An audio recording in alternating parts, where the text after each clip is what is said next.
Hello, John's Gospel, chapter 10. And as I'm doing the highlights in John, I'm just doing what jumps out to me rather than, as tempting as it is, just going for the key verses. I'm not just going John 3:16 and John 10:10. And so I'm sort of trying to take a few of the less obvious highlights along the way. And John 10 gives us an interesting one, and I want you to see.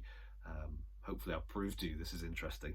John 10 verse 22. At that time the feast of dedication took place at Jerusalem. It was winter, and Jesus was walking in the temple in the colonnade of Solomon.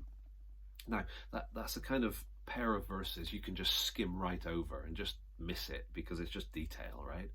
But actually there are two verses there that flag us to two things, flag up for us, I should say, two things.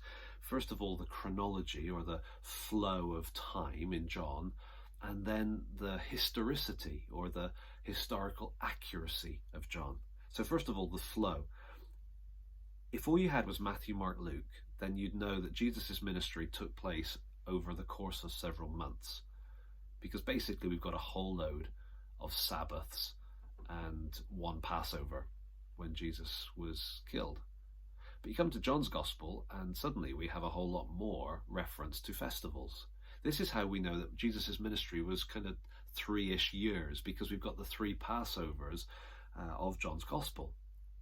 And when you note those and kind of plot them, what you then get is John 5 and 6, there's a reference to the Passover.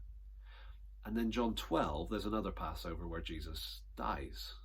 And so that gives us a 12-month period of time. So John 5 and 6 make reference to Passover. John 7 and 8 make reference to Feast of Tabernacles, which is autumn time, Feast of Booths. Then John 9 and 10, we've got this reference here where there's a reference to the Feast of Dedication. That's, in our terms, end of December, Christmas kind of time. It's the midwinter festival. It comes from the intertestamental period. It's not one of the original 7 feasts of Moses that we see in Leviticus 23. This one came along later, but it's historically accurate. This did happen.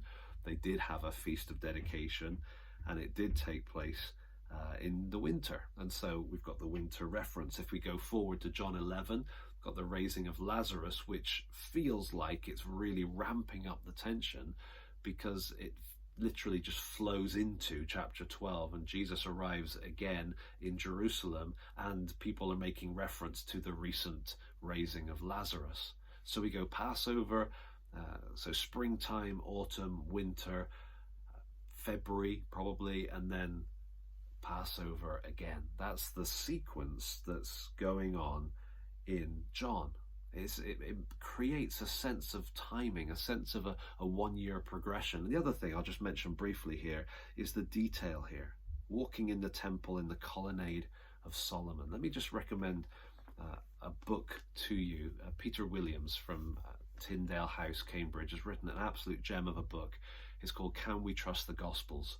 And in that book, he flags up things like this, where you've got incredible, accurate details about the geography. Not just that there's a city called Jerusalem, but in the temple, there's a colonnade that's Solomon's colonnade and so on.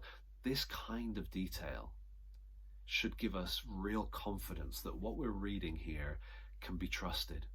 If you go to all the other Gospels, so-called, the sort of fake Gospels that were written, pseudepigraphal, sort of pseudo-Gospels, try not to use silly long words, but the other fake Gospels, the kind of books that the Da Vinci Code would have celebrated 15 years ago, those books, those documents, make reference to one location, Jerusalem. No detail. Then you read Matthew, Mark, Luke, and John, and you constantly get this eyewitness detail. The place in the river where there was plenty of water for John to be baptizing in John 3, or the pool of Bethesda, is that John 5, and the detail surrounding that and the roof and so on. And here Solomon's colonnade, the Temple Mount, detail that would make sense if it was written by an eyewitness. But it wouldn't make sense if it was made up years later by somebody pretending. Okay, so we've got there a sense of the progress of John's Gospel. We're heading towards the first Easter. and also a sense of confidence that what we're reading was written by an eyewitness. This can be trusted.